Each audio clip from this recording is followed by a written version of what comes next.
yourself. Thanks a lot, ladies and gentlemen. It's quite a privilege to present what we're busy doing at Exxaro. You can see the title of the presentation is Moving Ahead to US $20 billion by 2020. Now, all know that Exxaro's market cap currently is about $8 billion, and so we've got a lot to do in the next 7 years. And I wish to sort of indicate to you what we're planning to do to get to the 20 billion. This is just a normal disclaimer. We are in a closed period. You've all seen that a couple of times. Just in terms of our vision for Exxaro, I mean, our slogan is that through our innovation and growth, we will be a powerful source of endless possibilities. We want to get to US $20 billion by 2020. We want to be a global diversified resources company. We want to have strong and well executed strategy, top quartile returns, access to funds and good quality resources. And we also want to embrace the spirit of the South African Mining Charter and to be seen as a champion in this country. As you heard from the Minister on Monday, there's excellent opportunities and we need to collaborate and make it work for this country and for this region and for Africa.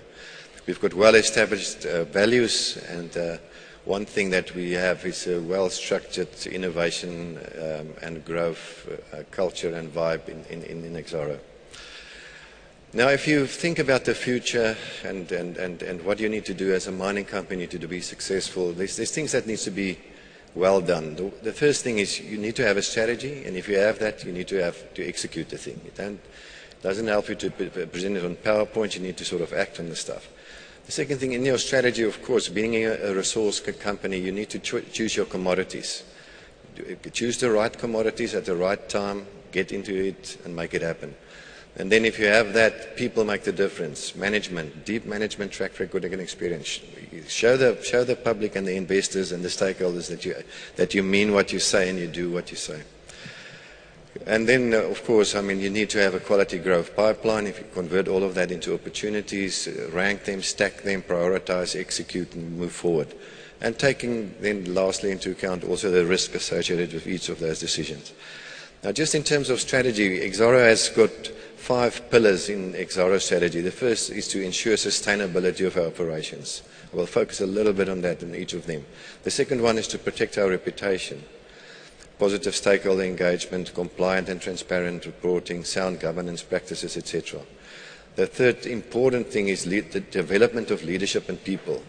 You can have the best asset in the world, the best quality of ore or coal or whatever in the ground, but if you don't have the right people in the right place with the right competency, nothing will happen.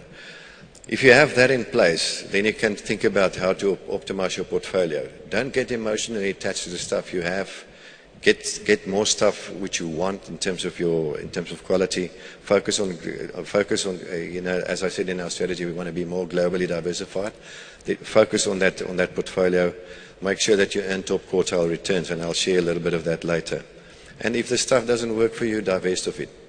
Operational excellence. If you have the asset, demonstrate that you can actually operate the asset, that you can drive continuous improvement, or as we call it, continuous renewal, because there's new technologies, etc. Just in terms of executing strategy, just to give you a glimpse of what are we doing in each of this stuff. It's nice to say things, but what are we doing? In terms of sustainability, we're focusing on safety a lot. We've got a continuous awareness campaign. We had our first fatal-free year a year ago, which is a great achievement.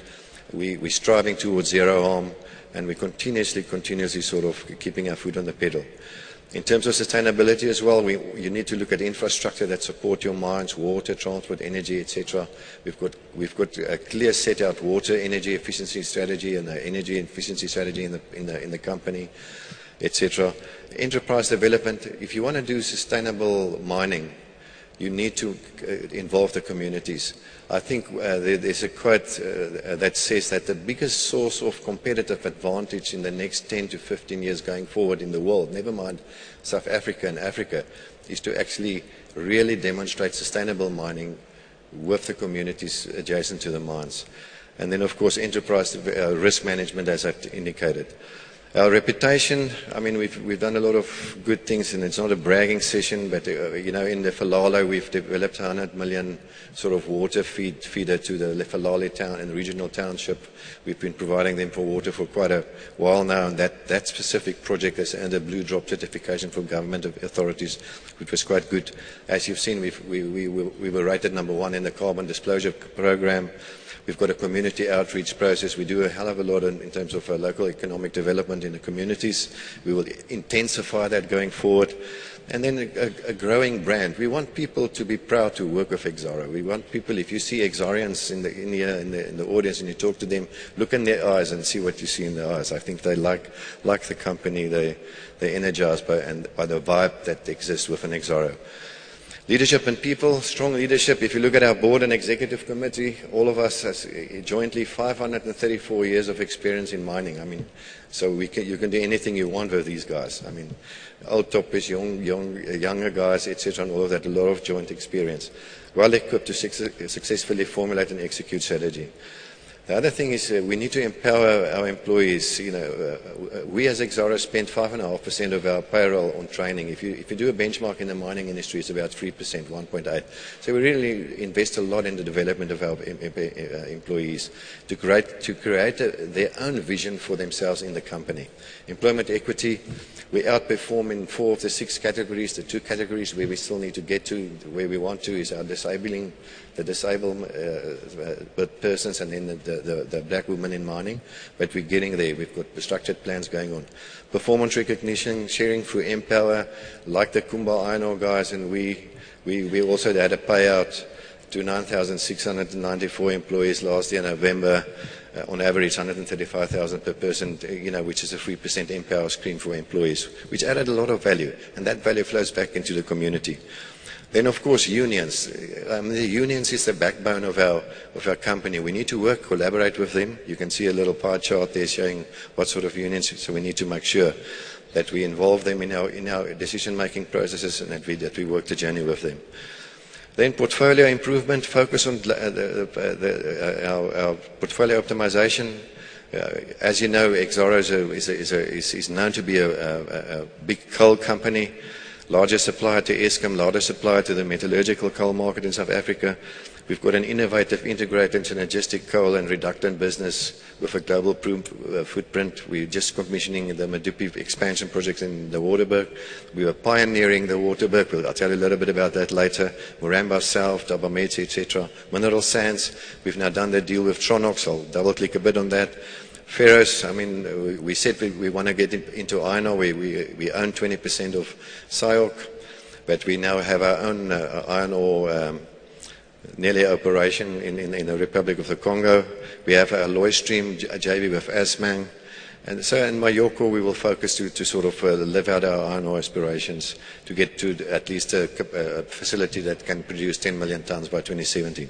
Energy, we've spoke about that a lot. We've created last year a company for 2012. It was a great year for Exxaro.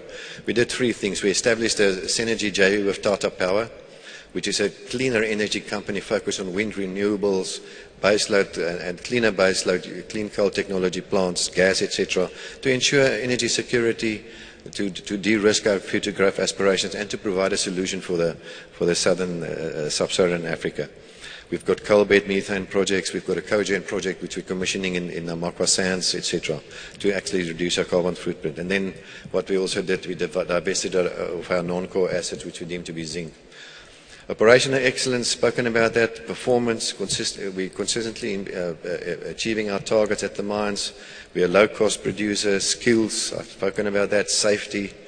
Projects, I mean, the thing about a project, it's nice to have one, but if you need to execute that, make sure that you do that well as well. Do the value engineering, all of that stuff. Logistics and supply, make sure that our inbound as well as outbound logistics supply of equipment, etc. Low-cost sourcing, global sourcing. I saw Kobus van der Walt here on the podium just before me, and he assisted us to set up a global sourcing procurement office in China to actually try and alleviate some of the cost of the equipment we use on our mines, and it's actually bearing a lot of fruit for us. The next thing is commodities. If you can do all of the other things right, you need to be in the right stuff at the right time. Now, this is our view of the long-term future up to 2200. You know, we're in 2030 now. You can see on the left-hand side steel, iron ore, coking coal, base metals, ferromanganese, aluminium, copper, etc. But take cognizance of where the world is going. And we at Exxaro are doing that from a long-term perspective to ensure that Exxaro will remain relevant now and forever into the future.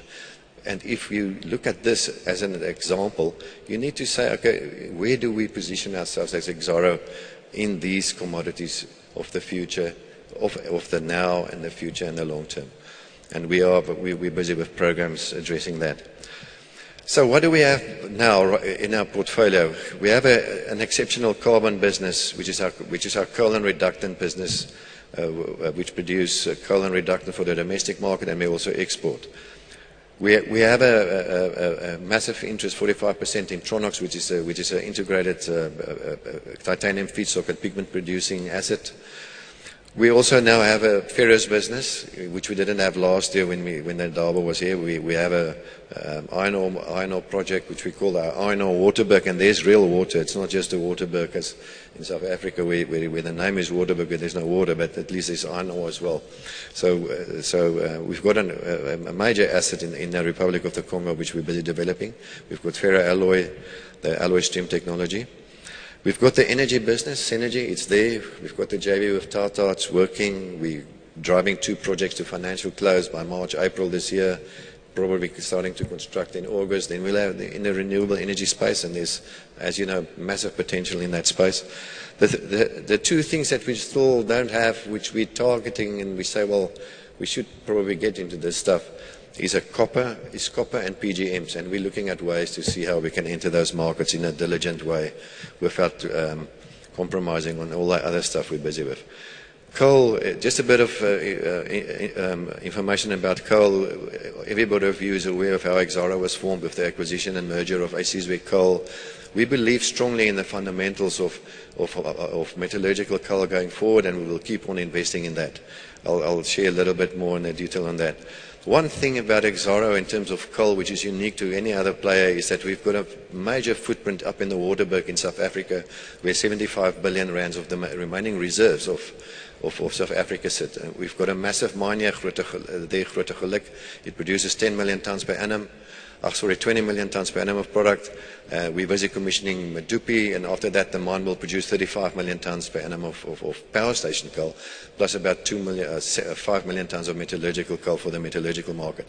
But to unlock that value, we need to make sure that the rail logistics from the Waterberg, and on the right-hand top you can see the little map there, and what we're very enheartened by, that we are collaborating with Transnet, and they've committed that by 2018 the capacity on that line will be 23 million tons, and we would want to make sure that we sort of participate in the unlocking of that whole region to the benefit of the country and also the communities up there in Limpopo, etc. If you look at our Waterberg plan, and we've spoken about this a lot of time, and there's been a lot of skepticism. Phase 1, we've got the Grootegeluk mine, we've got GG6 running, we've got the brownfields expansion of Medupi, which is a 15 million tons per annum expansion, which we're busy commissioning right now. Phase 2 is our new Thabametsi mine, which can be just as big as Grootegeluk, just next door. It will first feed a 600 to 1200 megawatt IPP, and then it will feed probably coal down to Mpumalanga for Eskom, and that mine could become a 20 million, 30 million ton mine as well. Phase 3 is export synfuels, etc., where we look at a greenfields mine that can actually produce synfuels or coal for the export market, depending on the rail debottlenecking and the upgrade, which I've alluded to earlier from Transnet. Then we've got the Limpopo West JV with Sasol, which we're also looking at starting up smaller mining activities. As you know, the Mafuta coal to liquids plant was placed a bit on the back burner, but if it comes up again, we'll certainly move forward. Downstream, up in the Waterberg, we also probably the only coal company in South Africa currently that actually on-site does downstream beneficiation of coal to char and reductants. We've commissioned the first char plant. Of course, the ferrochrome market is not that hot now, but it will be better because fundamentally it looks good. We're doing a feasibility on char phase 2. We're doing a feasibility on market coke because we've got semi-soft coke there, semi-soft coking coal there. So downstream we add value on site and then we put high-value products on the railway line. And then we also will be looking at cogeneration on that market coke facility to make sure that we reduce our carbon footprint. Mineral sands, I mean, we were the only integrated producer from mine to pigment in 2006. You all know what happened last year. We reversed our mineral sands feedstock assets into Tronox, a US-listed company. Initially, we owned 38% of that company. We now own 44% of that. And this company is now the single largest, biggest integrated titanium mineral feedstock and pigment producer in the world, and with a lot of positive upside. We believe in the long-term fundamentals of this going forward. If you look at it, it's a lifestyle product. It follows on the building and construction and painting stuff in the world, so we're quite excited about that. Iron ore, why iron ore? Because you might say, well, we already have an interest in Sishen. We've got a lot of experience in iron ore, a lot of experience about the value and use of iron ore. So we went out and we bought an asset in the Republic of the Congo. Why in the Congo? I mean, it's an excellent resource. Last year, end of September, the York resource has increased from 120 to 685 million tons.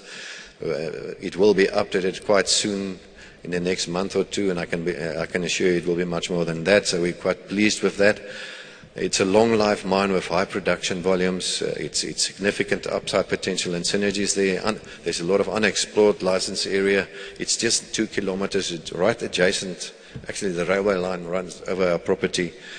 And we could be a major player in a stable country, and we really have been blessed to have excellent relations with the government of the Republic of the Congo, and we're pushing that one to ensure that we will produce ASAP.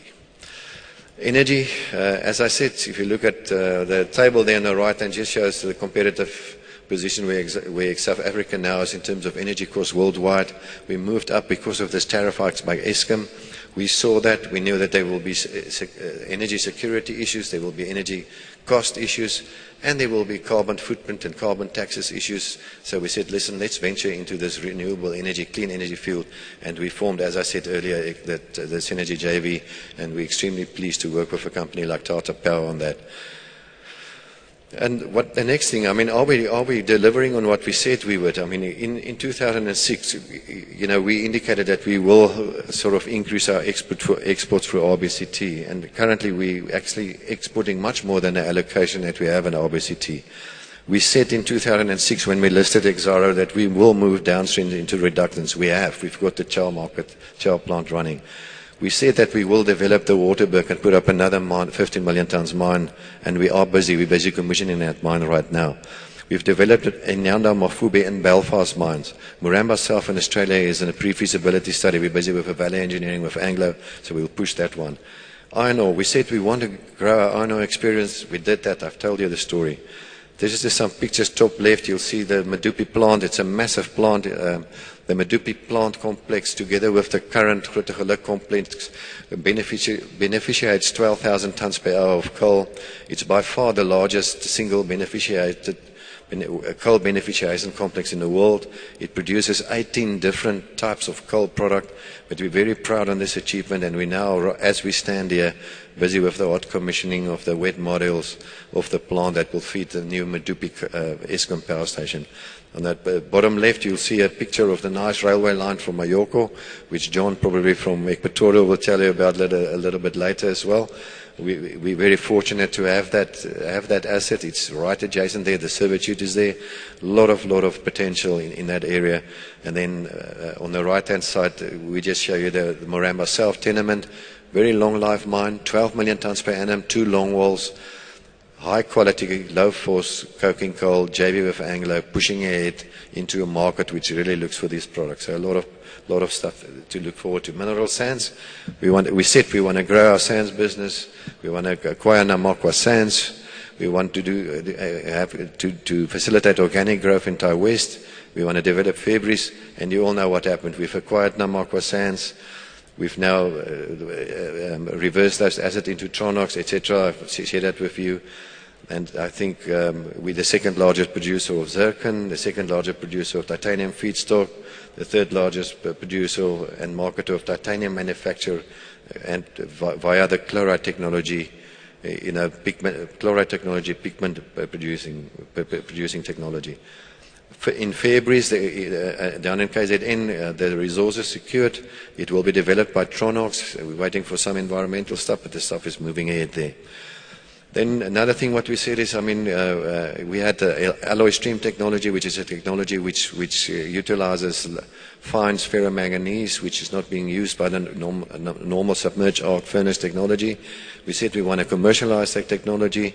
We went into a JV with Assmang, and we're busy demonstrating that facility, and it's running quite well metallurgically. We need to prove the campaign life, and after that, the sky's the limit, both for us and Assmang, both locally and also internationally. So we're quite excited about that. Zinc, non-core, we divested of Rospina and of Zinco.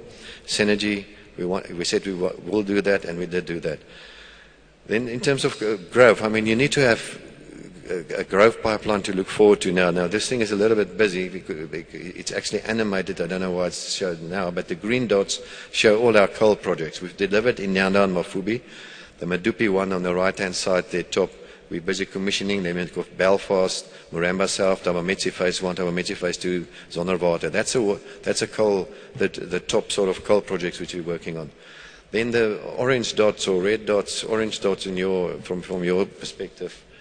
Yeah, the orange dots is the reductants projects. We've got the first Char plant running. Char Phase 2, we've completed the feasibility. We need to time that, look at the ferrochrome market, because remember the customers for that is the ferroalloy industry, the ferromanganese and ferrochrome guys. Market Coke Phase 1, we're completing the feasibility, and then there's a Phase 2 as well. Then if you look at the clean energy stuff, we formed Synergy.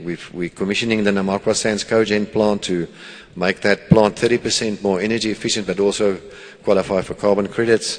And then we'll also do Market Cogen there on the left-hand side, the light green.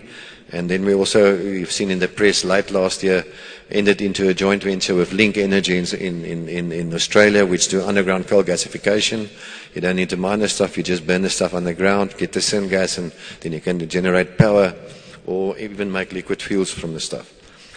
Then on the ferrous side, the brown sort of numbers there, Mayoko Phase 1, we're working on that in the Congo.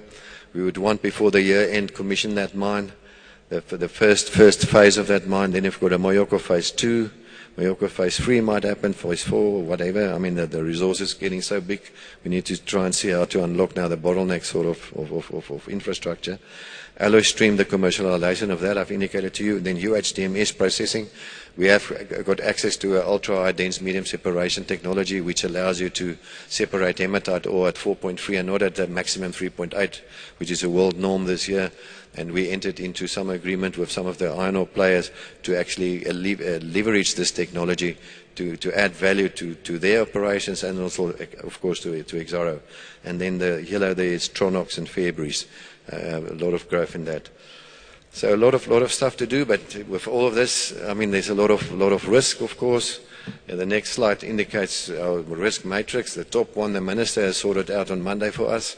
There won't be any resource nationalization, but be it as it may, there's still taxes, royalties, and all of that, and we need to make sure that in a responsible way, we together with the government in South Africa and the stakeholders in South Africa move forward to manage this.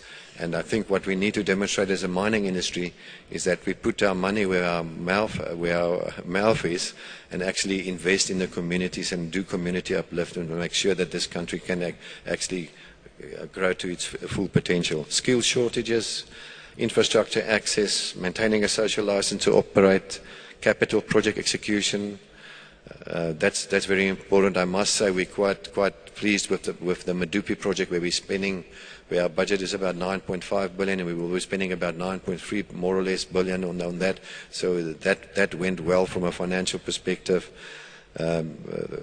Price, currency, volatility, all of us is exposed to that, so you need to direct yourself. Capital allocation. The biggest issue with a company normally is you've got the stream of opportunities coming to you. You need to rank them and be unemotional when you tell a guy, no, I will not be able to invest or participate in that project. And just be rigid in that. Cost management, interruptions of supply. By that I mean interruptions of supply chain, inbound logistics, also the stuff you need to actually produce, whether it's water or energy, fraud and corruption and all of that. So we have a integrated risk management approach in Exxaro where we manage this stuff for each of our projects. Now going forward, just looking a little bit at, since 2006, if you look at it, look at the shareholder growth which Exxaro has delivered to their shareholders, from 55 to 179, 170. I think it's a little bit higher today. After this speech, maybe a little bit higher, I'm not sure. But let's say it's 170. But I mean, it's a nice return. So management remains focused on delivering on its strategy to ensure continued growth and value creation through operations, maximizing our value for our shareholders and stakeholders. The annualized growth rate of this growth is 22.2%, and we will strive to get to 20 billion by 2020. So in conclusion, Exxaro, I think, could be truly seen as a South African champion company. We're embracing the spirit of the Charter. It's working. It's not a detrimental thing for us. We've got a healthy growth pipeline of great quality products. The US 20 billion 2020 is achievable. We just need to execute. We just need to diligently, disciplined fashion, execute the stuff. Significant milestones have already been achieved in a short 5-year lifespan of Exxaro. Execution of the committed projects, as I told you, is key. We need to get Mayoko up and running. We need to get Moranbah up and running, etc., etc. So a lot on our plate. The necessary resources and skills for that is important. We need to make sure that we've got the right people that help us, assist us. And then another point is in January, without us knowing, the Boston Consulting Group ranked Exxaro as one of the top 10 value creators in the global mining industry. We attained the 7th position in terms of total shareholder returns over the last 10 years, averaging 39.2%. I mean, and who wouldn't invest in a company like that? I mean, and you haven't even seen what's coming after this. So there's a lot of upside. So in conclusion, then, I want to thank you for listening to me. I believe Exxaro is a company which is based on sound values, has got great assets, and has got a great future going forward. Thank you.